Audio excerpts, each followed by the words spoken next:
Assalamualaikum warahmatullahi wabarakatuh. Perkenalkan, saya Dela Marsanda dari kelas A1 dengan NPM terhadap 007. Dosen pengampu saya Ibu Lulu Amalia Nusron.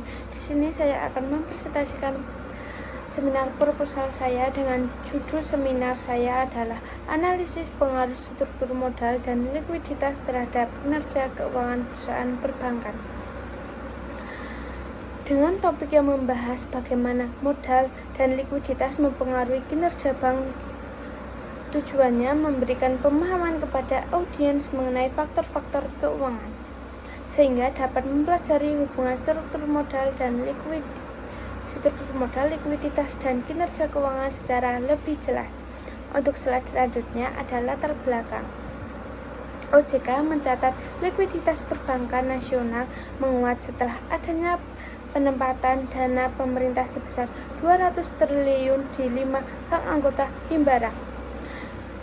Likuiditas perbankan masih relatif evaluat tercermin dari AL atau dana pihak ketiga dan AL atau NCD yang terjaga di atas regulatory threshold setelah penambahan dana pihak ketiga pada bank-bank BUMN pada 12 September. Likuiditas perbankan tercatat meningkat, kata Kepala Eksekutif Pengawas Perbankan OJK Dian Ediana Rai. Hingga 12 September 2025, setelah adanya guyuran 200 triliun, likuiditas perbankan tercatat membaik. Rasio dana pihak ketiga naik dari 24,01% di tanggal 4 September menjadi 25,57% di tanggal 12 September. Agustus 2025, dana pihak ketiga juga menunjukkan kenaikan sebesar 7,56% untuk kredit dan 8,63% untuk dana pihak ketiga.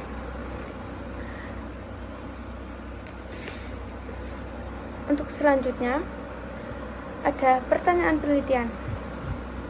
Pertanyaan pertama, apakah struktur modal memiliki pengaruh yang signifikan terhadap kinerja keuangan perusahaan perbankan yang terdaftar di Bursa Efek Indonesia? Pertanyaan kedua, apakah tingkat likuiditas mempengaruhi secara signifikan kinerja keuangan perusahaan perbankan yang terdaftar di Bursa Efek Indonesia? Untuk selanjutnya ada tujuan penelitian.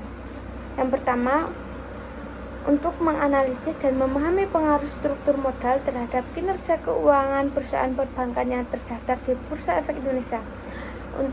Tujuan yang kedua, untuk menguji dan mengetahui sejauh mana tingkat likuiditas mempengaruhi kinerja keuangan perusahaan perbankan yang terdaftar di Bursa Efek Indonesia.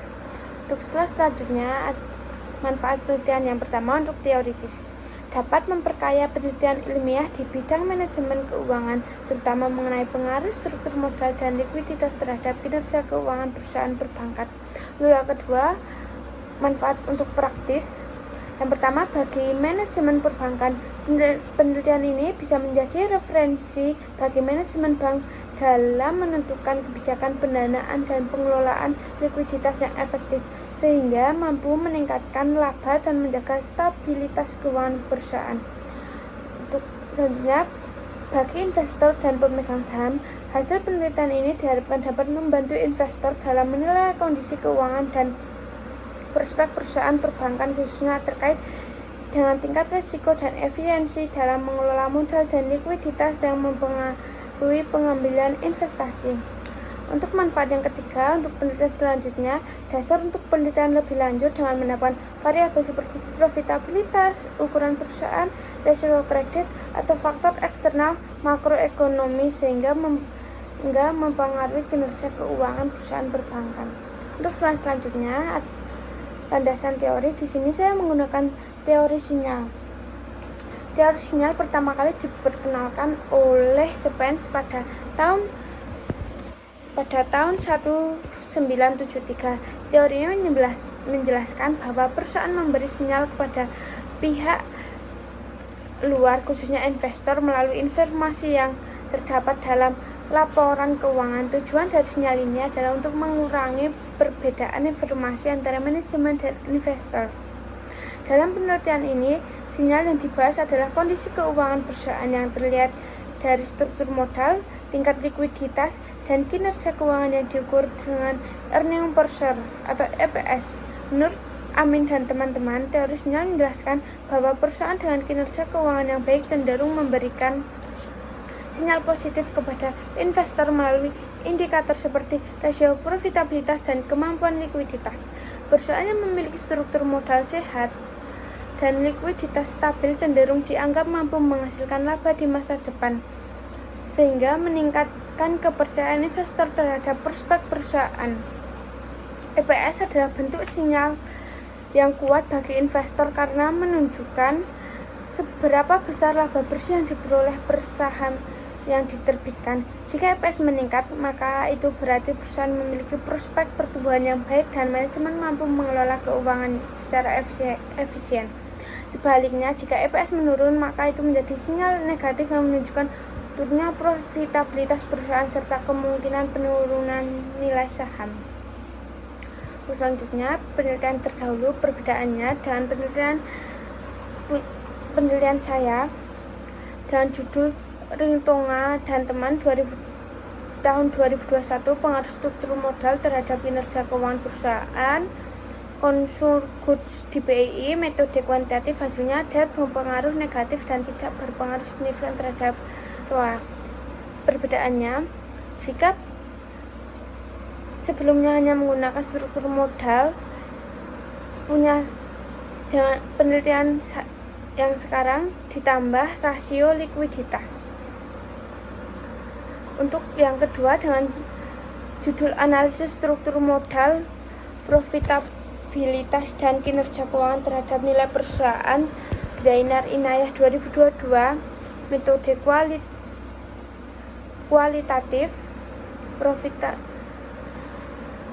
Perbedaannya, jika struktur modal digabung dengan profitabilitas, perbedaannya dengan saya, struktur modal digabung dengan likuiditas. Untuk slide selanjutnya, ada kerangka berpikir untuk struktur modal itu menjadi X1. Struktur modal merupakan kebijakan pendanaan yang berhubungan dengan penggunaan utang dan ekuitas untuk membiayai kegiatan operasional perusahaan. Untuk likuiditas itu X2 likuiditas merupakan kemampuan bank dalam memenuhi kewajiban jangka pendeknya dan menjadi faktor penting dalam menjaga kepercayaan masyarakat. Untuk kinerja keuangan, rumusnya laba bersih setelah pajak dibagi jumlah saham beredar, struktur modal, total liabilitas dibagi total ekuitas dikali 100%. Untuk likuiditas, kredit yang diberikan dibagi total dana yang diterima dikali 100%. Untuk jenis penelitian menggunakan penilaian kuantitatif data penelitian ini diperoleh dari data sekunder.